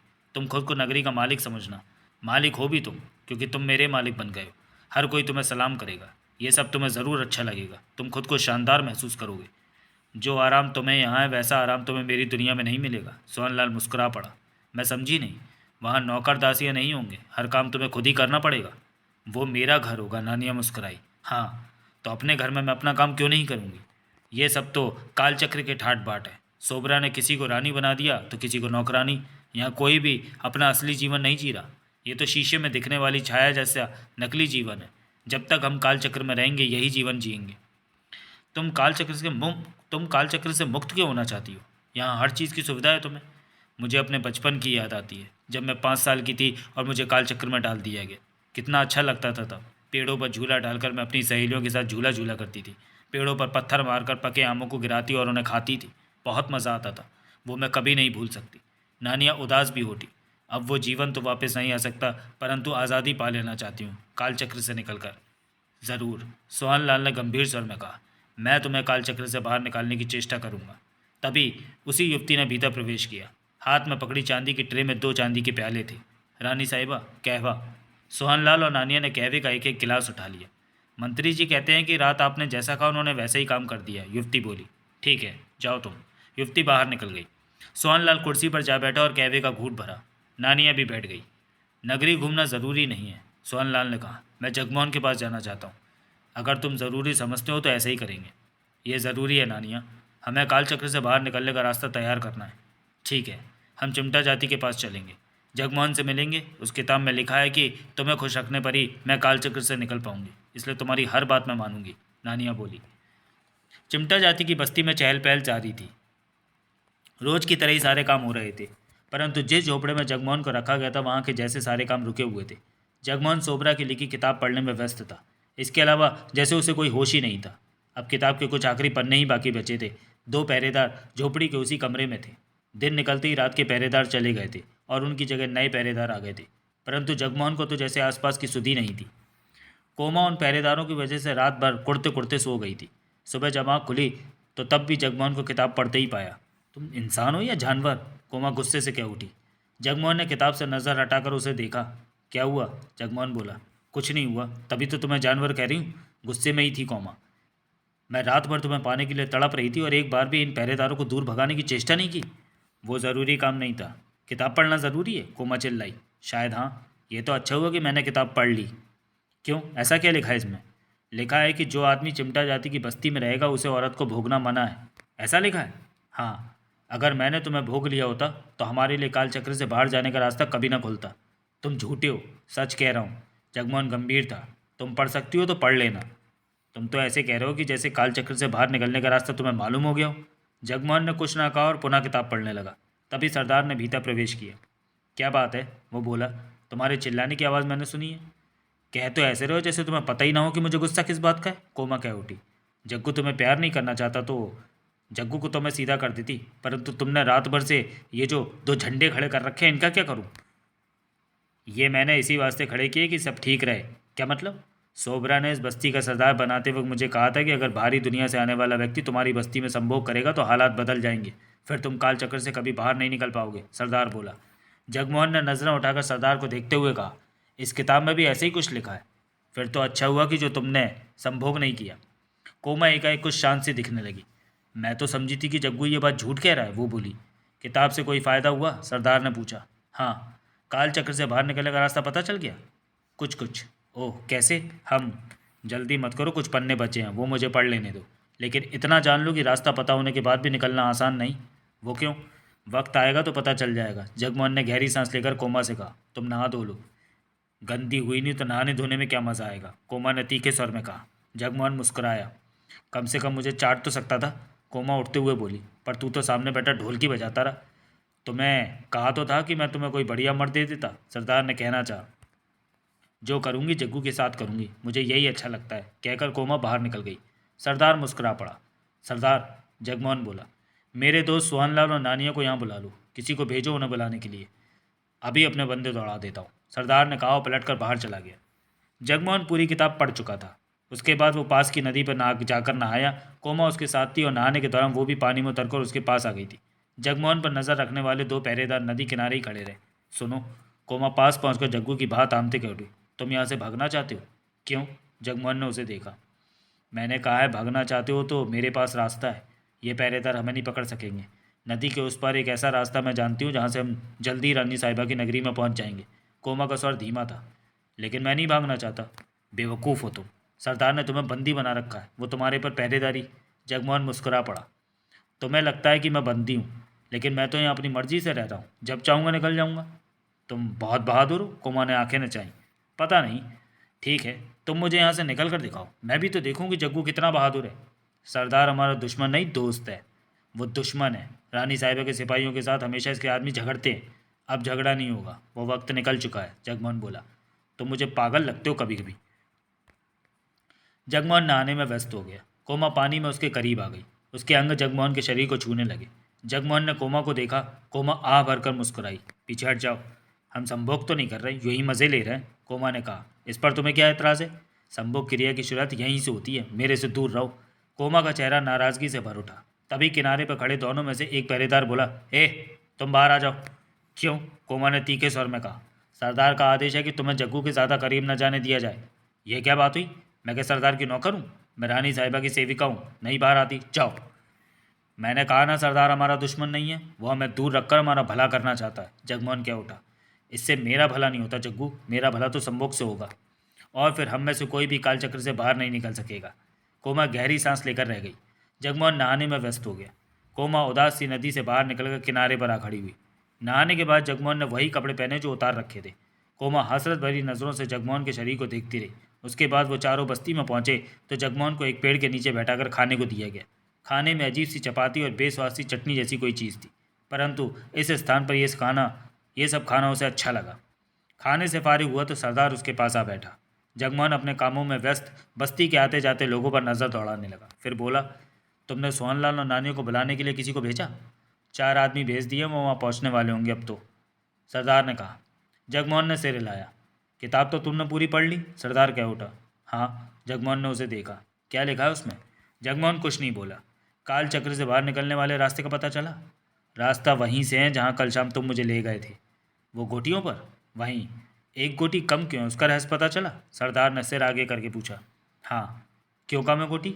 जो कम है वो मिल जाएगी। कैसे? जगमोहन चुप रहा। तुम मुझे कुछ बता नहीं रहे, सरदार ने कहा। मेरे सामने कोई समस्या है, उसका समाधान ढूंढने की चेष्टा कर रहा हूँ। कैसी समस्या? सरदार ने कहा। कुछ मुझे भी तो बताओ। जगमोहन ने सरदार को देखा, फिर बोला, गोटी जो कम है वो खाने में फिट करने पर वहाँ की कोई दीवार रास्ते से हट जाएगी। उस जगह से बाहर निकलते हम काल चक्र से बाहर जथुरा की ज़मीन पर पहुँच जाएंगे। तो समस्या कहाँ है? समस्या यह है कि किताब में लिखा है रास्ता बनने के पश्चात जो भी सबसे पहले बाहर निकलेगा वो मारा जाएगा। नहीं, सरदार के होंठों से निकला। ये सच है। ओह, तुमने ठीक से किताब पढ़ी थी? जगमोहन ने हाँ में सिर हिला दिया। सरदार चिंतित दिखने लगा। अब सवाल ये उठता है कि कौन अपनी जान गंवाना चाहेगा? जगमोहन बोला। मैं तो अपने किसी आदमी की जान खतरे में नहीं डालूंगा, किसी को धोखे में रखकर आगे नहीं भेजूंगा। मैं भी नहीं चाहूंगा कि ऐसा हो। ये तो सच में समस्या वाली बात हो गई। सरदार चिंतित हो उठा। दोनों कुछ देर खामोश रहे। तुम ही कुछ सोचो कि क्या हो सकता है, कैसे हम बाहर निकलेंगे? वही तो सोच रहा हूँ। मैं बस्ती के लोगों से इस बारे में बात करूंगा, शायद कोई हिम्मती दूसरों की खातिर जान गंवाना पसंद कर ले। ये बेवकूफ़ी होगी। होगी तो सही। तुम कोई और रास्ता निकाल लो तो किसी ना किसी की तो जान बचेगी। अभी तो मेरी समझ में कुछ नहीं आ रहा, जगमोहन बोला। पहले हम वो रास्ता खोलेंगे, उसके बाद ही कुछ सोचेंगे। ठीक है, चलो पहले वो रास्ता खोल। रास्ता खोलने में नानिया की ज़रूरत पड़ेगी, उसे आ लेने दो। रानी साहिबा की ज़रूरत पड़ेगी? भला उसकी क्या ज़रूरत है रास्ता खोलने में? देख लेना, जगमोहन ने कहा। मैं रात भर का जगा हुआ हूँ। जब सोहनलाल और नानिया आए तो मुझे नींद से जगा देना। सो रहे हो? हाँ, ज़रूरी है। कोमा को मुझसे दूरी रखना, कहीं वो पास आकर मेरी नींद खराब ना कर दे। सरदार ने सिर हिला दिए। सोहनलाल और नानिया बस्ती में पहुंचे तो दोपहर का 1 बज रहा था। जगमोहन को उठाया गया। सोहनलाल के चेहरे पर उभरी चमक को देखकर जगमोहन मुस्कुराया। तुझे क्या हो गया है? जगमोहन ने पूछा। मुझे मुझे क्या होना है? सोहनलाल भी मुस्कुरा पड़ा। कल तक तो तेरा चेहरा बुझा बुझा सा था, लेकिन आज तो तेरे चेहरे के नज़ारे ही कुछ और हैं। कहते हुए जगमोहन ने नानिया को देखा। तुम भी कुछ अलग सी दिख रही हो आज। मुझे नानिया से प्यार हो गया है, सोहनलाल ने बेचक कहा। जगमोहन के होठ सिकुड़े। सोहनलाल को प्यार? क्यों, क्या सोहनलाल को प्यार नहीं हो सकता? अटपटा सा लग रहा है सुनकर। जगमोहन ने गहरी सांस ली। हम शादी करेंगे तुम्हारी दुनिया में जाकर, नानिया ने कहा। जगमोहन ने सोहनलाल को देखा तो सोहनलाल ने हाँ में सिर हिलाया। यह अच्छी बात है, जगमोहन ने कहा, परंतु हमारी दुनिया में पहुंचोगे कैसे? कालचक्र से कैसे बाहर निकलोगे? क्या तुम्हें रास्ता नहीं मिला? नानिया बोली। सरदार ने नहीं बताया। बताया भी, दिखाया भी। वो अजीब सा रास्ता है। वो किताब पढ़ी तुमने? सोहनलाल ने पूछा। हाँ। जगमोहन की निगाह नानिया के हाथ में फंसी मोटी सी अंगूठी पर जा टिकी। किताब पढ़ी? सारी पढ़ ली। रास्ता में मिल जाएगा, परंतु पहले जो बाहर निकलेगा वो जान गंवा बैठेगा। क्या मतलब? मतलब भी समझ में आ जाएगा। फिर जगमोहन ने नानिया से कहा, वो अंगूठी मुझे दे दो। नानिया ने अपने हाथ में पड़ी अंगूठी को देखा, फिर क्या उठी। ये अंगूठी मैं किसी को नहीं दूंगी। सोबरा ने कहा था कि ये अंगूठी मैं अपने से अलग ना करूं। अब अंगूठी को अलग करने का वक्त आ गया है। तुमसे किसने कहा? किताब में लिखा है। लेकिन तुम इसका करोगे क्या? साथ रहना और देख लेना। नानिया ने सोहनलाल को देखा। सोहनलाल के सिर हिलाने पर नानिया ने अंगूठी निकालकर जगमोहन को थमा दी। तुमने? सोहनलाल बोला। किताब में क्या पढ़ा? जगमोहन ने सब कुछ बताया।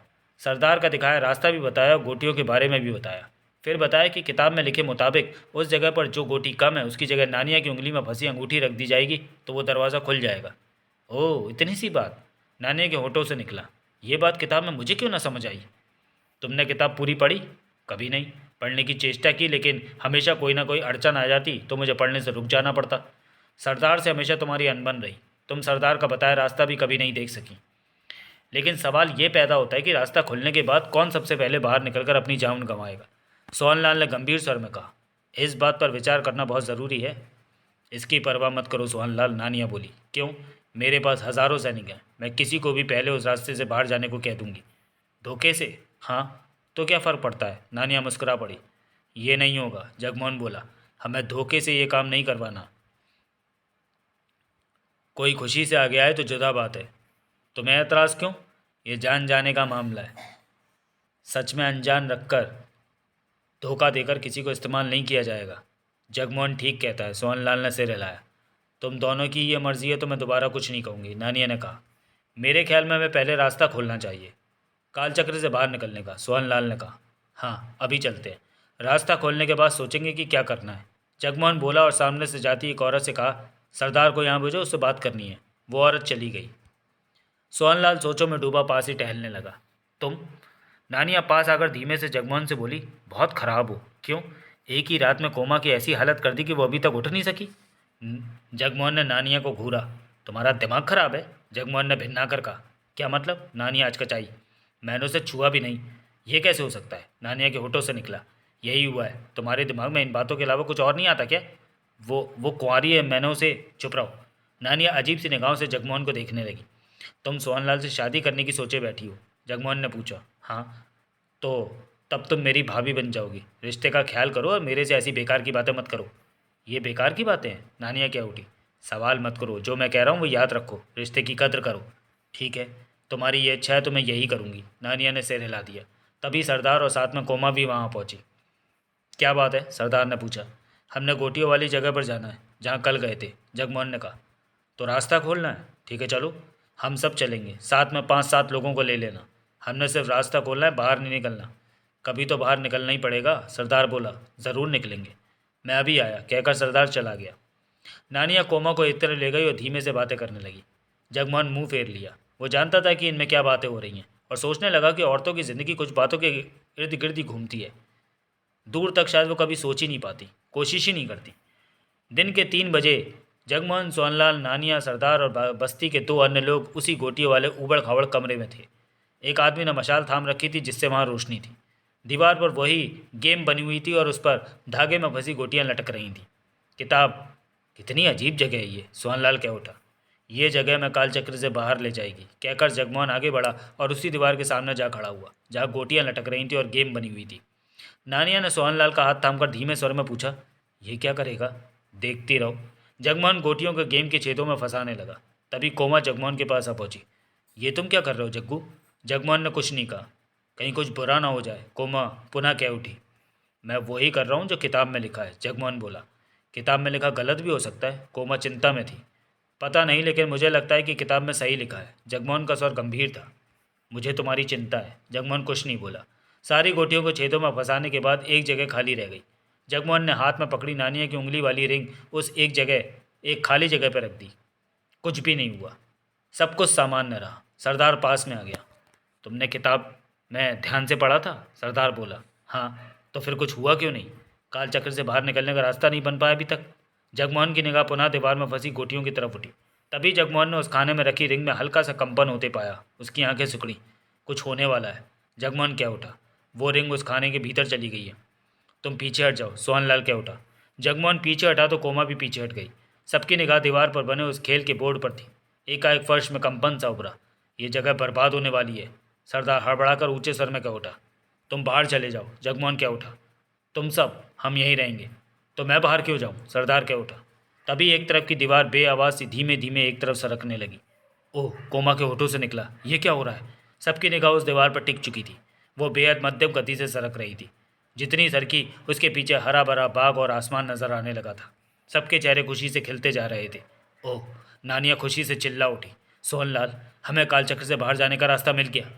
सरदार की आंखों में भी तीव्र चमक लहरा रही थी। कोमा ने जगमोहन का हाथ आवेश और उत्साह में पकड़ लिया था। वो दीवार अब तक आधी सरक चुकी थी। उसके पीछे का दृश्य अब पूरी तरह स्पष्ट हो गया था। वहाँ हरा भरा बाग था, फलों के पेड़ लगे नजर आ रहे थे। तेज हवा चलने की वजह से पेड़ झूमते हुए लग रहे थे। आसमान में काले सफ़ेद बादलों के टुकड़े तैर रहे थे। बाग के एक तरफ दूर तक जाता रास्ता दिखाई दे रहा था, परंतु हैरत की बात थी कि वहाँ की हवा इस तरफ भीतर नहीं आ रही थी। वो दीवार पूरी सड़क कर ठहर चुकी थी। सब हैरानी और अविश्वास भरी निगाहों से उस तरफ देख रहे थे। जगमोहन के चेहरे पर राहत के भाव थे। जग्गू, तुमने तो कमाल कर दिया, कोमा खुशी से कह उठी। मैंने कुछ नहीं किया। झूठ बोलते हो, तुमने ही तो किया है। तभी तो ये सारा कमाल किताब ने किया है, उसमें लिखा था कि मैं ऐसा ऐसा करूं, वही कर दिया मैंने। सोहनलाल और नानिया एक दूसरे का हाथ पकड़े जगमोहन के पास आ गए। हमने काल चक्र से बाहर निकलने का रास्ता पा लिया जगमोहन, सोहनलाल बोला। हाँ, परंतु अभी हम बाहर नहीं निकल सकते, जगमोहन ने होंठ से कोड़कर कहा। किताब में ये बात स्पष्ट तौर पर लिखी है कि सबसे पहले जो बाहर निकलेगा वो मौत को गले लगा लेगा। तो क्या किया जाए? जगमोहन बाहर की तरफ देखता रहा। तभी सोहनलाल ने नीचे से पत्थर उठाया और उस तरफ फेंका। पत्थर बाहर को गया और उस जमीन पर जा गिरा। सब कुछ शांत रहा। सब ठीक लगता है, सोहनलाल बोला। बच्चों जैसी बातें मत करो, जगमोहन ने कहा। किताब में गलत नहीं लिखा हो सकता। सोहनलाल, नानिया क्या उठी। जगमोहन की बात मानो, उसने किताब को पूरा पढ़ा है। मैं कहाँ उसकी बात को इनकार कर रहा हूँ। अब क्या किया जाए? सरदार जगमोहन के पास आकर बोला। जगमोहन ने सरदार को देखा, फिर बोला, तुम एक पुतला तैयार करो। पुतला? हाँ, उसमें घास फूस भरकर उसे इंसान का जैसा बना दो। जगमोहन ने कहा। उससे क्या होगा? पता नहीं क्या होगा, मैं तो सिर्फ बेकार कोशिश करने की सोच रहा हूँ। मेरे ख्याल में पुतले से कोई फ़ायदा नहीं होगा, सरदार बोला। क्यों? क्योंकि वो चलकर बाहर नहीं जा सकता।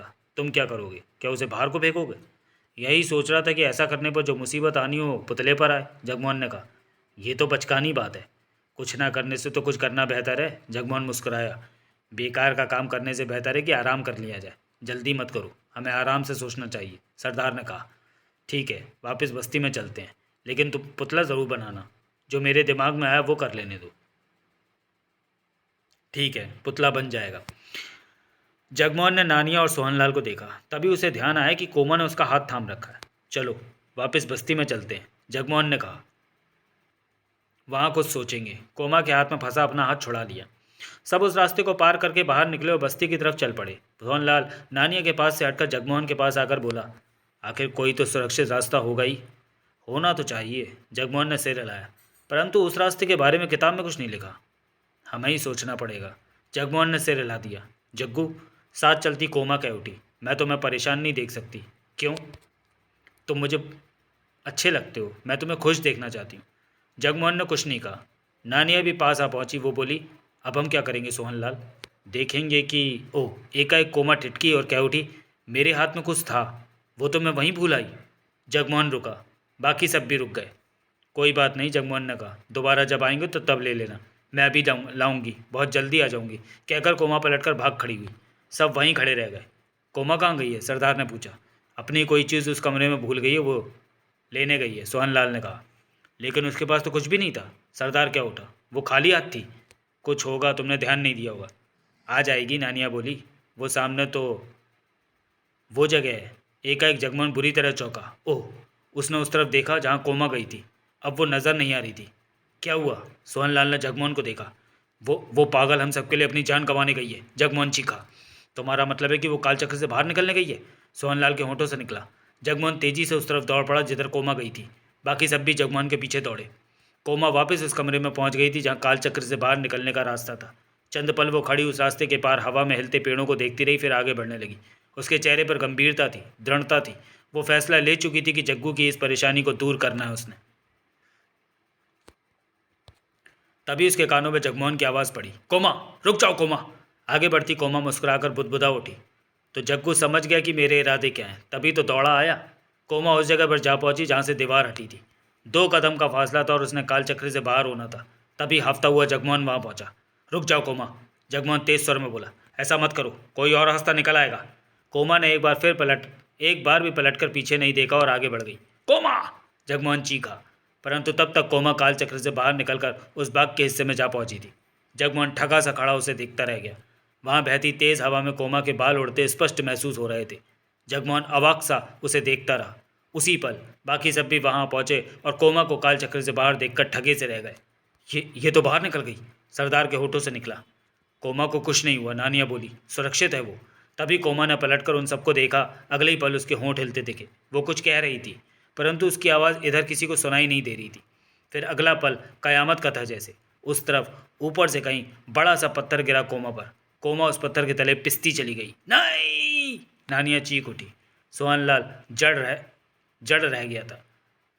जगमोहन जड़ रह गया था। सोहनलाल ने आंखें बंद कर ली थी। सरदार हक्का बक्का खड़ा था। वो मर गई, सरदार के होंठों से निकला। हमारा काम आसान कर गई, जगमोहन ने फीके स्वर में कहा। कोमा की मौत का उसे बहुत दुख था। अब वो सब आज़ाद थे, कालचक्र से बाहर आ चुके थे। नानिया खुश थी, सरदार खुश था, बस्ती वाले खुश थे। जगमोहन भी खुशी था, परंतु कोमा की मौत का ध्यान उसे बार बार आ रहा था। नानिया को खुश पाकर सोहनलाल खुश था। सरदार जगमोहन के पास पहुंचा और आभार भरे स्वर में कह उठा, तुम्हारी वजह से हम कालचक्र से मुक्ति पा सके। सबकी ही कोशिश थी, जगमोहन ने कहा। इसका सेहरा कोमा के सिर पर जाता है। वो शायद तुम्हें सच्चा प्यार करती थी, तुम्हारी खातिर उसने अपनी जान दे दी। जगमोहन कुछ नहीं बोला। अब हम अपनी बस्ती में जाएंगे जहाँ कालचक्र में फंसने से पहले रहा करते थे, सरदार बोला। तुम इस जगह को जानते हो? क्यों नहीं जानूंगा, यहीं पर तो बचपन बिताया था। तो ये क्या जगह है? जथुरा की ज़मीन है ये। ओह, तो पूर्व जन्म में प्रवेश कर लिया है मैंने। क्या कहा? कुछ नहीं। जगमोहन हर तरफ नजर घुमाता क्या उठा। जथुरा का भाई सोबरा कहाँ रहता है? पूर्व की तरफ। जथुरा और सोबरा में जमती नहीं, झगड़ा है। क्यों? पुरानी बातें अब ठीक से याद नहीं, लेकिन इतना ध्यान है कि जथुरा के पिता गिरधारी लाल के पास खास ताकतें थीं जिन्हें उन्होंने कैद करके अपने पास रखा था। परंतु गिरधारी लाल की मौत के पश्चात जथुरा ने ताकतों पर अपना कब्जा जमा लिया, जबकि सोबरा का कहना था कि पिता की चीज़ें दोनों भाइयों में बराबर बराबर बंटनी चाहिए। सोबरा ठीक कहता है, लेकिन जथुरा ने उसकी एक न सुनी। सुनने में आता है कि उन्हीं ताकतों के दम पर जथुरा हादसों का देवता बन गया। उसने और ताकतें भी इकट्ठी कर ली। सोबरा भी कम नहीं रहा, परंतु जथुरा उससे काफ़ी आगे निकल गया।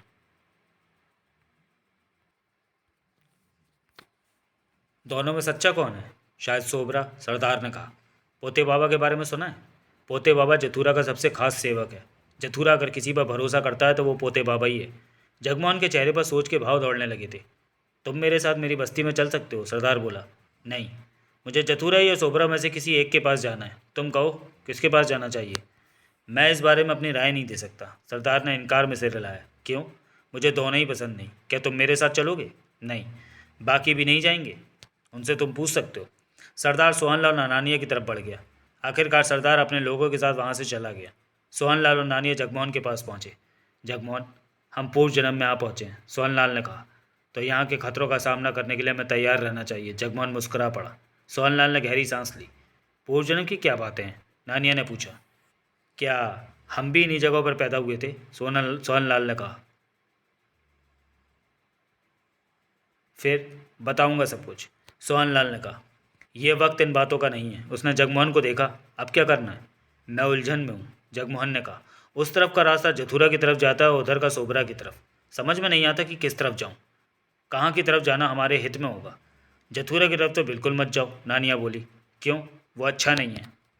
और सोबरा अच्छा है? नानिया के चेहरे पर हिचकिचाहट के भाव उभरे। वो कह उठी, सोबरा भी ज़्यादा अच्छा नहीं है, लेकिन जथुरा से तो अच्छा ही है। जगमोहन ने फ़ौरन कुछ नहीं कहा। सोहनलाल, मैं कितनी खुश हूँ कि कालचक्र से आज़ाद हो गई। नानिया बहुत खुश थी। तुम फल खाओगे? हाँ, मैं अभी लाती हूँ। कहने के साथ ही नानिया फल वाले वृक्षों की तरफ भागती चली गई। सोहनलाल और जगमोहन की नज़रें मिली। मैं देवराज चौहान के बारे में सोच रहा हूँ, जगमोहन बोला। वो कहाँ होगा? देवराज चौहान ही नहीं, वो सब, सोहनलाल बोला। नगीना, बांके, रुस्तम, मोना चौधरी, पारसनाथ, महाजन, हम दोनों पूर्व जन्म में प्रवेश कर आए हैं, तो वो लोग भी पूर्व जन्म से दूर नहीं होंगे। जगमोहन कुछ कहने लगा कि तभी उसके कानों में फुसफुसाहट पड़ी। जग्गू, तुम? जगमोहन के होठों से निकला। सोहनलाल की नज़र जगमोहन पर टिक गई। मैं वही हूँ जो तुमसे कुएं में मिला था, तुमसे बात की थी। आवाज़ पुनः कानों में पड़ी। ये सब विस्तार से जानने के लिए पढ़ें जथुरा। पहचान चुका हूँ तुम्हें, जगमोहन बोला। अब हम कालचक्र में नहीं हैं। तुम अपने बारे में बताओ। अवश्य, बहुत जल्द मैं तुम्हारे सामने आऊँगा, परंतु इस वक्त मैं तुम्हारी समस्या का समाधान करना चाहता हूँ।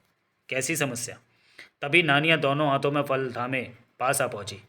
लो सोहनलाल, फल खाओ। सोहनलाल ने एक फल उठा लिया। नानिया ने फल जगमोहन की तरफ बढ़ाए तो जगमोहन ने भी एक फल उठा लिया। तुम उलझन में हो कि जथुरा की तरफ जाओ या सोबरा की तरफ? हाँ, तुम्हें सोबरा की तरफ जाना चाहिए, तभी संतुलन कायम रहेगा। कैसा संतुलन? इस बात का जवाब तो तुम्हें वक्त आने पर पता चलेगा। तुम मेरी किसी बात का स्पष्ट जवाब नहीं दे रहे, जगमोहन बोला। ये बताओ कि तुम किसकी तरफ हो? मैं सोबरा की तरफ से आया हूँ। तभी मुझे सोबरा की तरफ जाने को कह रहे हो? नानिया सोहनलाल को देखकर अजीब स्वर में बोली।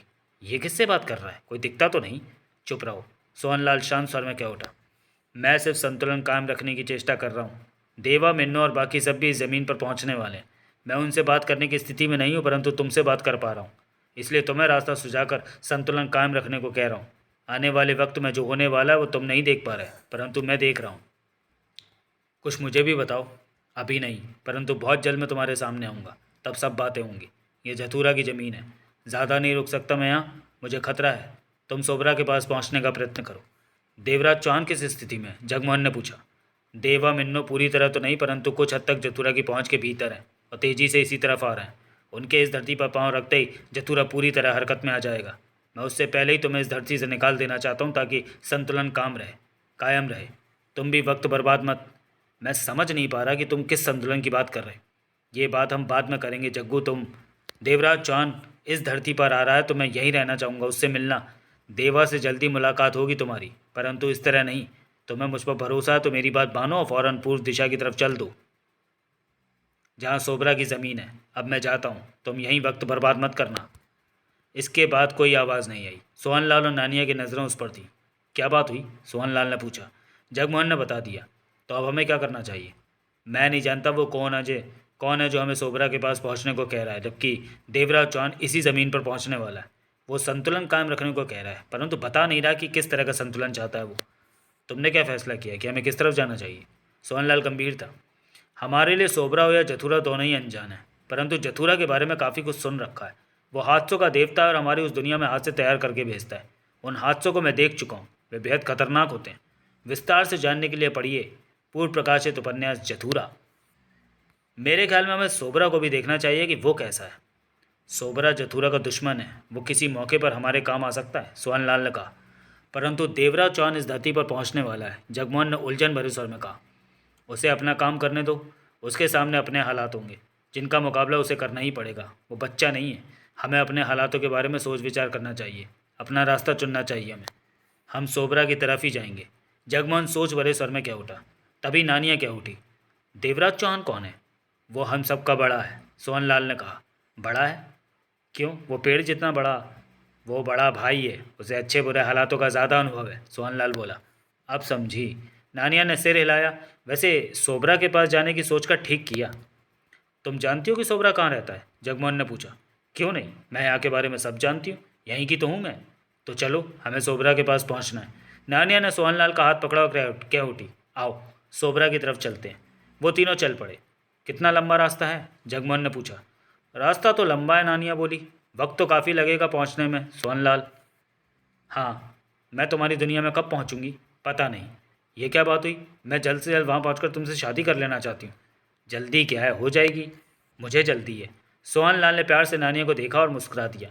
2 कदम पीछे आते जगमोहन ने मुंह बनाया और बड़बड़ा उठा। उल्लू का पट्ठा। कांच की मछली जैसी पनडुब्बी समुद्र में गोली की रफ्तार से सरक रही थी। कब का दिन निकल चुका था। समुद्र का नज़ारा बेहद मज़ेदार दिख रहा था उन्हें। छोटी बड़ी मछलियाँ, व्हेल मछली के अलावा तरह तरह के समुद्री जीवों के पास से पनडुब्बी निकल रही थी। समुद्र के नीचे का नज़ारा इस तरह से उन्होंने पहली बार देखा था। 2 बार पनडुब्बी व्हेल मछली से टकरा चुकी थी, परंतु पनडुब्बी का कुछ नहीं बिगड़ा था। ये कांच की पनडुब्बी नहीं है, देवराज चौहान बोला। कांच जैसी किसी पारदर्शी धातु की पनडुब्बी है। मैं भी यही सोच रहा हूँ, पारसनाथ बोला। देखने में कांच जैसी लगती है, परंतु पनडुब्बी के बाहरी हिस्से में लचक है। जब ये पहली बार व्हेल से टकराई तो मैंने देखा था पनडुब्बी का बाहरी हिस्सा थोड़ा सा दब गया था, जो कि बाद में ठीक हो गया। इसी से सोचा जा सकता है कि जथुरा के पास अजूबे की तरह कई चीज़ें हैं, देवराज चौहान ने कहा। शायद वो वैज्ञानिक भी है और तंत्रमन की ताकतें भी है उसके पास। पता नहीं वो कैसा है। वो कालचक्र जैसी शक्तियाँ भी रखता है और इस तरह की अजूबी पनडुब्बी भी रखता है। मेरे ख्याल में उसके पास और भी बहुत कुछ होगा हमें हराने के लिए। लेकिन हम उसके पास क्यों जा रहे हैं? आखिर हमारी मंजिल क्या है? पारसनाथ ने पूछा। हमने जब जब भी पूर्व जन्म का सफ़र किया है, हमें मालूम नहीं होता कि हम ऐसा क्यों कर रहे हैं, परंतु पूर्व जन्म की ज़मीन पर पहुंचकर हमें हमारी मंजिल नज़र आने लगती है, जिसकी वजह से पूर्व जन्म में आ पहुंचते हैं। ओह, परंतु एक बात इस बार खतरे से भरी है। वो क्या? जथुरा के पास जादुई ताकतें भी और वैज्ञानिक शक्तियाँ भी। वो हादसों का देवता है। पेशीराम इस बात को स्पष्ट कह चुका है कि जथुरा की ताकत का मुकाबला नहीं किया जा सकता। हम उसका मुकाबला नहीं कर सकते, देवराज चौहान बोला। 2 कदम दूर बैठी मोना चौधरी कह उठी। पेशीराम ने ये बात मुझसे भी कही थी। तब हमें गंभीरता से सोचना चाहिए कि हम जथुरा से कैसे टकरा सकेंगे, महाजन कह उठा। पेशीराम ने जो कहा वो अपनी जगह है। हम लोग ये क्यों सोचें कि उससे नहीं टकरा सकते? हम अपनी कोशिश जारी रखेंगे, देवराज चौहान ने कहा। कोशिश करने पर पहाड़ को भी सरकाया जा सकता है। तम चिंतो मतो करो, हम जथुरा को वट दो। पक्का बाप, अपन टांगे पकड़ेगा उसकी और तुम उसकी गर्दन काटेला। तम भी चिंतो मत करो, उसो की टांगों भी हम ही पकड़ लो। बाकेला लाठौर का हाथ मूछ पर जा पहुंचा। तुम बहुत बहादुर होइला बाप। हम होवे? अपन को तो पहले ही मालूम होइला। रुस्तम राव ने गहरी सांस लेकर सिर हिलाया। सब कुछ तुम ही करेला तो देवराज चौहान क्या करेला? कुछ उसके वास्ते भी छोड़ेला बाप। छोरे, देवराज चौहानों को आराम करने दो। बहुत भाग दौड़ कर लो उसने। बहुत चिंता हो रही है तुम्हें बाकी? देवराज चौहान मुस्कुरा कर कह उठा। क्यों ना होवे, थारे दमो परी तो हम उछल कूद करो हो, तम मारी पावरो होवे।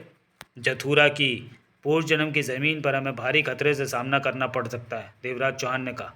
हम खतरों को वट दियो, शायद इतना आसान ना हो। तम सबो को जो मारे पे छोड़ दो, तुम तो तोप होइला बाप। ठीक को बोलो, देवराज चौहानों की छाया में हम तोप होइला। सपन चड्डा और लक्ष्मण दास की नज़रें मिली। सपन, यार ये कहाँ फंस गए? लक्ष्मण दास मुंह लटका कर बोला। मुझे भी कुछ समझ नहीं आ रहा, ये कौन से पूर्व जन्म जा रहे हैं हम? हमारा कोई पूर्व जन्म नहीं है, इन सबका है, तो हम इनके बीच क्यों फंसे? ये साले कमीने मोमो जिन ने हमें फंसाया है। पता नहीं ये हरामी क्यों हमें साथ रखे हुए, साला हमें मरवा के ही छोड़ेगा। पूर्व जन्म पड़ता कहाँ पर है? आखिर कोई तो जगह होगी, मुझे क्या पता जो तेरे को बता दूँ। मोमो जिन को मैं नहीं छोड़ूंगा, मौका मिलने दे। तभी अपने पीछे सांस लेने की आवाज़ सुनाई पड़ी। दोनों ने फ़ौरन पीछे देखा। पीछे मोमो जिन बैठा उनकी बातें सुन रहा था। वो दांत फाड़ कर कह उठा, मुझे मारने की योजना बना रहे हो, लेकिन याद रखो मुझे सिर्फ जथुरा या सोबरा मार सकता है। क्यों? जिन्न को बड़ी ताकतें ही मार सकती हैं, जिन्न इंसान तो होता नहीं। लेकिन हम तुम्हें मारने की नहीं सोच रहे। लक्ष्मण दास क्या उठा। हम तो आपस में बात कर रहे थे कि मोमो जिन कितना अच्छा है, हमें यार कहता है, हमारा कितना ध्यान रखता है। क्यों सपन? मुझे क्या पता यार, हाँ कह दे। लक्ष्मण दास ने सक पका कर कहा। मैं तुम दोनों की बातें पीछे बैठा सुन रहा था, तुम लोगों के मधुर वचन मेरे कानों में पड़ रहे थे, मोमोजिन ने कहा। लक्ष्मण दास बैठे बैठे पीछे घूम गया और बोला, यार मोमोजिन, आखिर तुम हमारा करना क्या चाहते हो? साफ साफ क्यों नहीं बताते हमें? जथुरा के सेवकों ने मेरी ड्यूटी तुम दोनों पर लगाई है, तो मुझे तुम दोनों को साथ में रखना है। अगर उन्हें पता चल गया कि तुम दोनों का कोई काम नहीं रहा, तो वो मुझे वापस बुला लेंगे और वापस जाने पर जब मेरा निरीक्षण होगा तो उन्हें पता चल जाएगा मेरी इच्छाएं वापस आ गई हैं, तो वो मुझे मार देंगे। तो इसलिए तुम हमें पास में रखे हुए हो। हाँ, ये बात उन्हें पता नहीं चल सकती कि अब हम दोनों का कोई काम नहीं बचा। सपन चड्डा भी उसकी तरफ पलट गया। चल सकती है, एक बार पता चल गई थी, परंतु मैंने कह दिया कि तुम दोनों से कभी भी कोई काम पड़ सकता है। इस तरह तुम अपने को कब तक बचाते रहोगे? हम जथुरा की ज़मीन पर पहुंचने ही वाले हैं, मोमोजिन ने कहा। वहां पहुंचते ही मैं तुम दोनों के साथ सोबरा की ज़मीन पर जा पहुंचूंगा और सोबरा मुझे अपने पास पनाह दे देगा। तो हमारा क्या होगा? सोबरा तुम दोनों को वापस भेज देगा तुम्हारी दुनिया में, पक्का? तुम दोनों मेरे यार हो, मुझ पर शक मत करो, मेरी बात मानो, मैं सच कहता हूँ, जिन झूठ नहीं बोलता। लक्ष्मण दास अपन चड्डा को देखकर क्या उठा। ये कहता है जिन झूठ नहीं बोलता, मुझे क्या पता? सपन चड्डा ने मुंह फुलाकर कहा। यह मुझसे ज़्यादा नाराज़ रहता है, मोमोजिन क्या उठा। इसकी शक्ल ही ऐसी है, तुम इसकी परवाह मत किया करो। एक बात तो बताओ, क्या तुमने मुझे कहा था कि तुम्हें हुक्म मिला है कि इन लोगों को जथुरा के पास ले चलने का? तो जथुरा तो चाहता ही नहीं था कि ये लोग उसकी ज़मीन पर पहुँचे। जथुरा महान है, उसकी सोचों का मुकाबला कोई नहीं कर सकता। कोई सोच भी नहीं सकता कि वो क्या खेल खेलने जा रहा है। उस जैसा दूसरा कोई नहीं, मोमोजिन ने भक्ति वाले अंदाज में कहा, जैसे प्रवचन सुना रहा हो। ये क्या जवाब हुआ?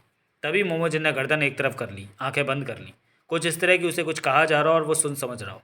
वो दोनों समझ गए कि जथुरा के सेवकों से कुछ कह रहे हैं। कुछ पल मोमोजिन सिर हिलाता रहा, फिर उसने सिर सीधा किया और आंखें खोलते हुए क्या उठा। बोलो, जथुरा महान है। ये तो मैं अचानक क्या हो गया? जथुरा के सेवकों की तरफ से शिकायत आई है कि देर से उन्हें सिग्नल नहीं मिला कि मेरा काम ठीक चल रहा है।